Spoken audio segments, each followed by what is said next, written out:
Le Cameroun est un pays d'Afrique centrale.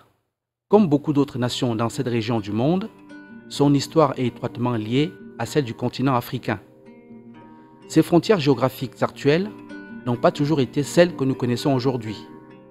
Elles se sont dessinées au cours du temps. Ce diaporama retrace cette histoire avant de présenter le Cameroun tel qu'il est aujourd'hui. Avant l'arrivée des Européens, le Cameroun tel que nous le connaissons aujourd'hui n'existait pas dans les mêmes limites territoriales. Du nord au sud, coexistaient de nombreuses ethnies constituant un royaume indépendant. Parmi les ethnies les plus importantes, on peut citer les Béti, les Bassa et les Douala, les Bamileke et les Bamoun, les Peul et les Tikar. À cause de la présence de la forêt équatoriale notamment, ces royaumes étaient moins imposants que certains empires africains de la même époque, comme ceux du Mali, du Ghana, les empires Songhai ou Zoulou, les royaumes du Bénin, du Congo ou d'Abyssinie, que l'on peut situer dans l'actuelle Éthiopie. Dans le nord, certains de ces royaumes s'appelaient des Lamidas. Ici, on aperçoit les guerriers du Lamida de Banio, un territoire situé dans l'actuelle province de l'Adamawa. Sur cette autre image, le Lamido de Ngaoundéré est entouré de ses nombreux sujets. Ngaoundéré est le chef-lieu ou la capitale de l'actuelle province de l'Adamawa. À l'extrême nord et proche du lac Tchad, il y avait le sultanat de Gulfei, où régnait le sultan Mey Ali Ier. Le sultan est ici en compagnie de ses nombreuses épouses. Mey Ali Ier régna sur le sultanat de Gulfei entre 1927 et 1936. À cheval entre l'actuelle province du Nord et celle de l'extrême nord, et adossé à la frontière avec le Nigeria entre les villes de Garoua et de Maroua, se trouvait le sultanat du Mandara. Ici, c'est Hamidou Oumar, le sultan de ce royaume, en compagnie de ses serviteurs et de quelques-uns de ses notables à cheval dans l'arrière-plan. Là, nous sommes à nouveau en compagnie du sultan Hamidou Oumar, en tenue d'apparat. La photo date de 1947. Dans la région Bamileke, l'actuelle province de l'Ouest, on dénombrait environ une centaine de royaumes. Parmi ceux-ci, le puissant royaume Banjoun et son roi Kamga que l'on voit ici. Le monarque apparaît en compagnie de ses serviteurs, qui exhibent des défenses d'éléphants, symbole de bravoure et de richesse. La photo date de 1919. L'image suivante est une vue de l'entrée principale de la chefferie, telle que l'on peut la voir aujourd'hui. Le sultanat Bamoun était aussi un très puissant royaume, ainsi qu'on peut le constater sur ces images, où le sultan Djoya est entouré de sa nombreuse cour. L'actuel palais du sultan a été entièrement reconstruit avec des matériaux modernes. Le royaume Bamoun possédait sa propre écriture, le Shomom, qui était enseigné dans près de 48 écoles de la région Bamileke.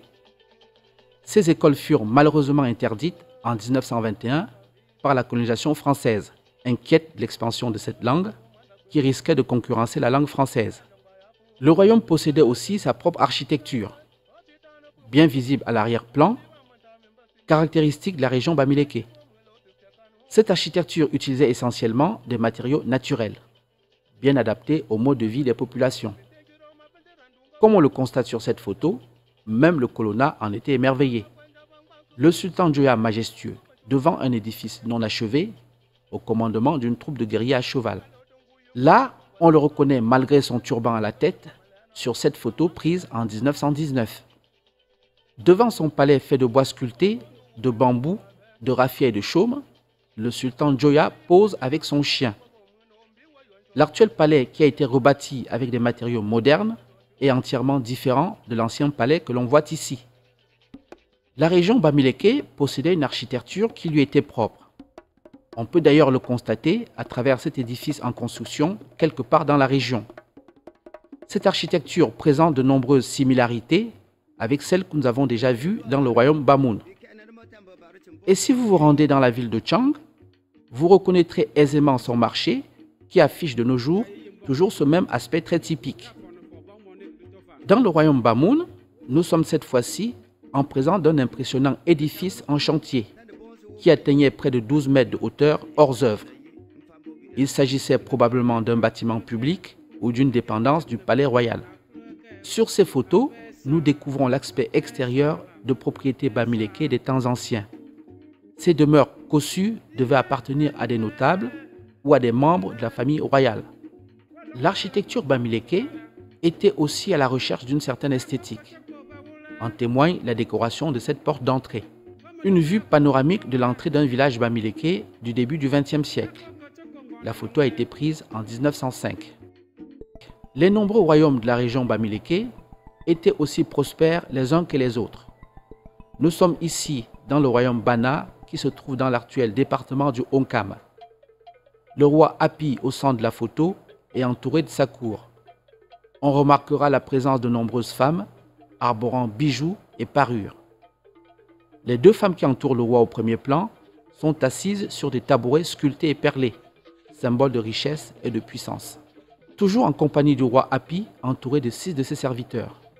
Le roi porte une veste sertie de clochettes qui sont censées avertir de son arrivée.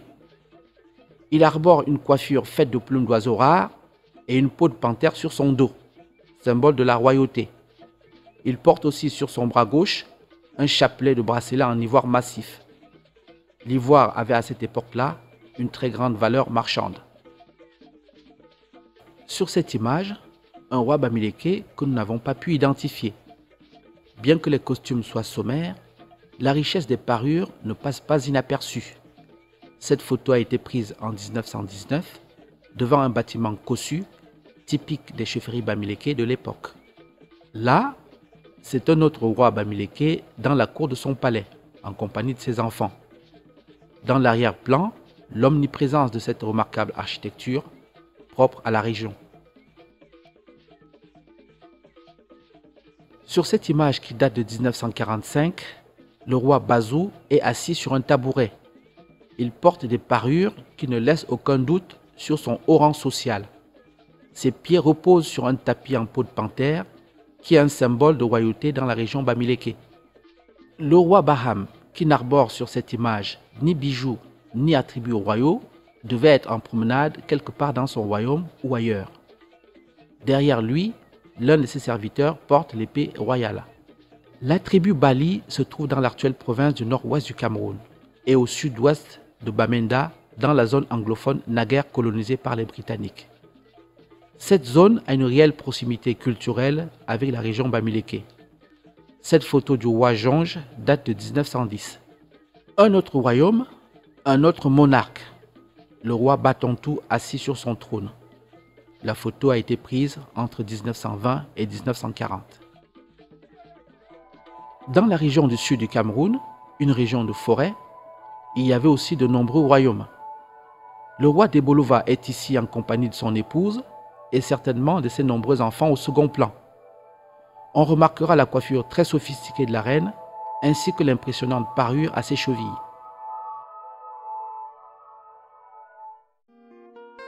La côte littorale ne faisait pas exception à la règle. On voit ici l'un de ses rois influents, le roi Bel, assis sur une chaise. Cette photo a été prise en 1875. Les rois de la côte littorale sont ceux qui ont eu en premier le contact avec les Européens. Des éléments de culture occidentale sont déjà très sensibles sur cette image. La chaise occidentale, le guéridon et le pot de fleurs sont les témoins de cette influence. Un portrait très rare du roi Ngando Akwa. Il aurait participé à la signature du traité de 1884 avec Nachtigal, l'envoyé du chancelier d'Allemagne Bismarck. C'est le fameux traité qui fit du Cameroun une colonie allemande. Mais que s'est-il passé ensuite? Les progrès de la science et de la navigation avaient permis des découvertes qui ont bouleversé le cours de l'histoire de l'humanité. En effet, en 1487, le navigateur portugais Bartolomeu Diaz fut chargé par son roi de trouver une route maritime vers les Indes à la recherche des épices. La découverte d'une nouvelle voie s'imposait car la route terrestre jusque-là empruntée était devenue trop dangereuse à cause du blocus des Turcs. Pour atteindre son objectif, la mission d'exploration conduite par Diaz devait longer les côtes africaines en y faisant de nombreuses escales, le voyage ne pouvant pas se faire en une seule étape. Afin d'éviter l'hostilité des peuples qu'elle allait rencontrer, l'expédition de 3 navires avait à son bord 2 hommes et 4 femmes noires, bien habillés et en bonne santé. Leur seule présence suffisait à montrer la bonté des Portugais, ainsi que le brillant destin auquel ils étaient voués. Mais les Noirs que l'on exhibait ici étaient en réalité des esclaves qui avaient été capturés des années auparavant par les toutes premières opérations en 1441. C'est par cette ruse que Bartholoméo Diaz approcha sans être inquiété les royaumes situés sur les côtes africaines. Les premiers esclaves achetés étaient utilisés dans les plantations à Madère et aux Canaries, des îles au large du Portugal. 5 années plus tard, en 1492, c'est Christophe Colomb, un Italien au service des rois d'Espagne, qui découvre l'Amérique. Le Portugal et l'Espagne étaient alors de très grandes puissances dans le monde. Christophe Colomb fit en Amérique 4 voyages entre 1492 et 1504. Ces terres d'Amérique, jusque-là inconnues des Européens, étaient très fertiles et le climat y était très favorable à la culture de la canne à sucre.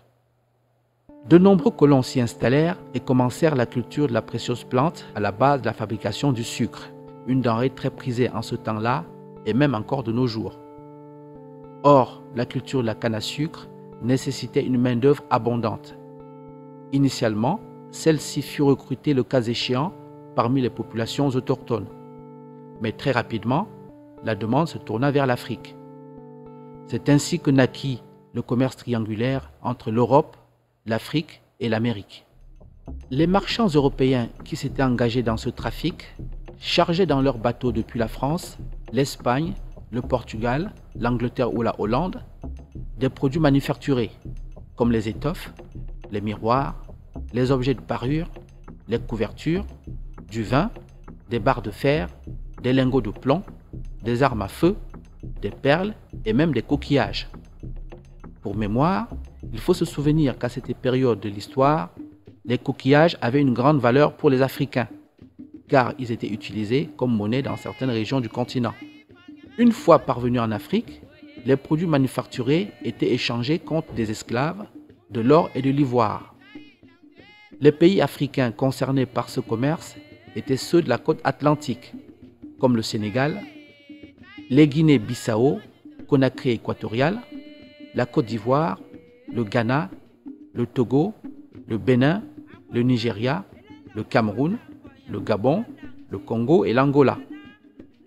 Les esclaves étaient ensuite transportés dans les plantations en Amérique, au Brésil, en Guyane, au Suriname, au Venezuela, en Colombie, aux Antilles, en Haïti, à Cuba, en Jamaïque et au sud des États-Unis. Les colons agriculteurs installés en Amérique en échange des esclaves fournissaient du sucre aux marchands. Les cargaisons de sucre, d'or et d'ivoire en provenance d'Afrique étaient revendues très cher en Europe. Des fortunes colossales se sont bâties grâce à cette traite transatlantique.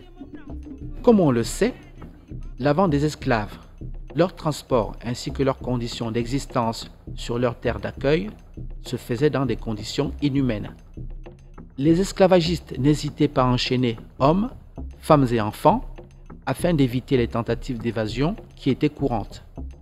On a retrouvé en 1987 des vestiges de cette traite sur le site de Bimbia près de Limbe, le principal port d'embarquement des esclaves du Cameroun.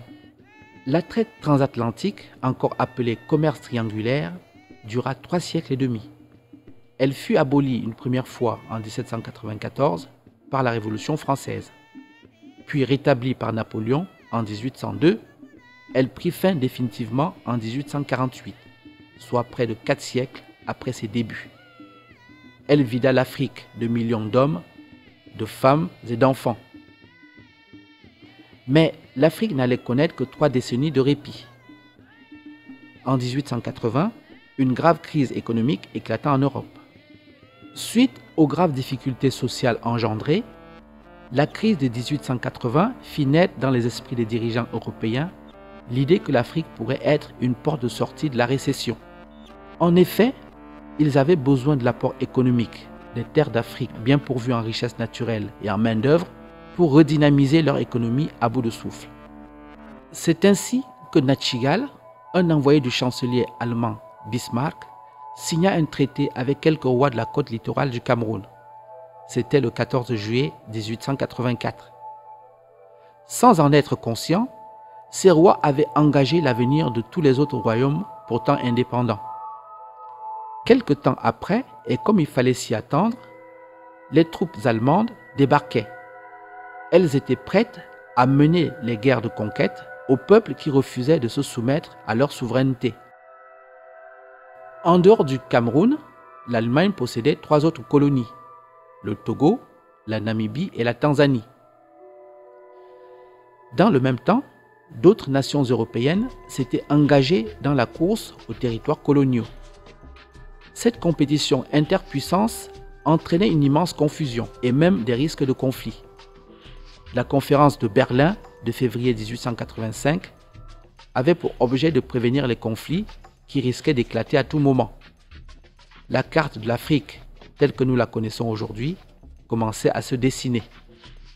À la veille de la Première Guerre mondiale, la France avait pris possession de l'Afrique occidentale et équatoriale française, à savoir du Maroc, de l'Algérie, de la Tunisie, de la Mauritanie, du Sénégal, de la Guinée-Conakry, de la Côte d'Ivoire, du Mali, du Burkina Faso ex-Haute-Volta, du Bénin, du Niger, du Tchad, de la République centrafricaine, du Congo, du Gabon et de Madagascar. La Belgique s'était octroyé le Congo belge ex-Zaïre, c'est-à-dire l'actuelle République démocratique du Congo. Les Britanniques étaient en possession de l'Égypte, d'une partie de la Libye, du Soudan, de l'Ouganda, du Kenya et d'une partie de la Somalie, du Botswana, du Zimbabwe, de la Zambie, du Lesotho, du Nigeria et du Ghana. Le Portugal s'était accaparé de l'Angola, du Mozambique et de la Guinée-Bissau. L'Espagne était installée au sud du Maroc et en Guinée équatoriale.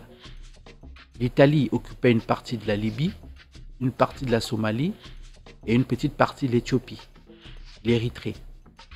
Seul le Libéria, l'Afrique du Sud et l'Éthiopie étaient restés indépendants. Avant leur installation définitive, les Allemands consacrèrent de nombreuses années à la pacification du territoire. Cette expression pudique signifie en clair mater la résistance. La tenue militaire du gouverneur allemand ici dans son yacht en dit long sur la mission qui était la sienne. Puis, une politique d'administration militaire faisant recours aux travaux forcés